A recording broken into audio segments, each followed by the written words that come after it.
Die geloof waardeur ek lewe, saamgestel uit die geskrifte van Ellen White. Christus die lewende woord.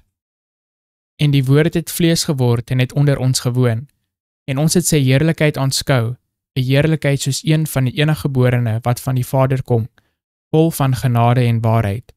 Johannes hoofstuk 1 vers 14. Jesus word die woord van God genoem.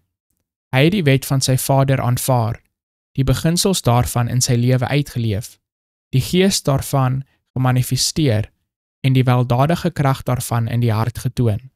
Johannes sê, en die woord het vlees geword en het onder ons gewoon, en ons het sy heerlikheid aanskou, 'n heerlikheid soos van die eniggeborene wat van die Vader kom, vol van genade en waarheid.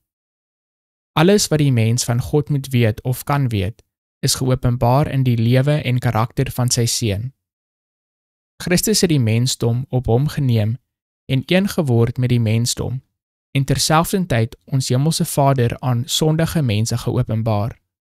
Hy is in alle dinge aan sy broers gelyk gemaak. Hy het vlees geword, net soos ons is. Hy was honger en dors en moeg. Hy is deur voedsel onderhou en deur slaap verkoop. Hy het die lot van mense gedeel, en tog was hy die onberisplike seun van God. Teer, medelydend, simpatiek, altyd bedagsaam teenoor ander. Hy het die karakter van God verteenwoordig en was voortdurend besig met diens aan God en die mens. Die volgelinge van Christus moet deelgenote wees van sy ervaring. Hulle moet die woord van God aanneem. Hulle moet die krag van Christus in sy gelykenis verander word en die goddelike eienskappe weerspieël. Die gees en werk van Christus moet die gees en werk van sy disippels word.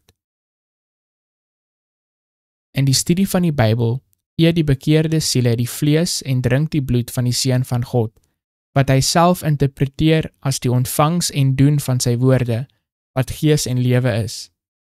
Die woord het vlees geword en woon onder ons in diegene wat die heilige voorskrifte van die woord van God ontvang. Die verlosser van die wêreld het 'n heilige, suiwer voorbeeld vir alle mense nagelaat. Dit verlig, verhef en bring onsterflikheid aan almal wat die goddelike vereistes gehoorsaam.